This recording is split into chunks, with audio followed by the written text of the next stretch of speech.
জীবনে এত স্নোফল দেখবো কল্পনাও করতে পারিনি, তাই বেশি উৎফুল্ল ছিলাম। বাট যখন দেখলাম যে এই স্নোফলই আমাদের জীবনে কাল হয়ে দাঁড়িয়েছে এই লাদাখ রাইডে, তখন মনটা যেন একদম ভয়ে ভরে গেছিলো। তো প্রচণ্ড স্নোফলের জন্য গাড়ি চালাতে খুবই অসুবিধা হচ্ছিল। দেখো, রাস্তাঘাটের অবস্থা খুবই খারাপ ছিল। আর এই স্নোফলের মধ্যে কি করে হেলমেটের কাজ খুলে আমরা গাড়ি চালাই, তবুও আমাদের কোনো রকমভাবে হেলমেটের কাজ খুলে গাড়ি চালাতে হচ্ছিলো। দেখো, আমাদের ব্যাগ, জামা কাপড় সব কিছু পুরো স্নোতে ভরে গেছে।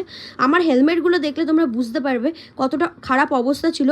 এই যে আমাদের লাদাখ রাইডে, পুরো রাইডে সবথেকে বেশি স্নো পেয়েছিলাম আমরা এখানে, যখন আমরা হচ্ছে লাদাখ থেকে মানে উমলিংলা থেকে আমরা যখন সারছুতে যাচ্ছিলাম।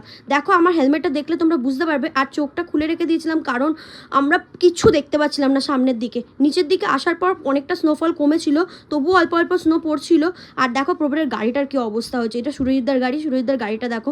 ওরা সঙ্গে সঙ্গে, আর প্রচণ্ড ঠান্ডায় আমরা কাঁপছিলাম, সঙ্গে সঙ্গে একটা ক্যাম্পের ভেতরে আমরা ঢুকে গেছিলাম এসে।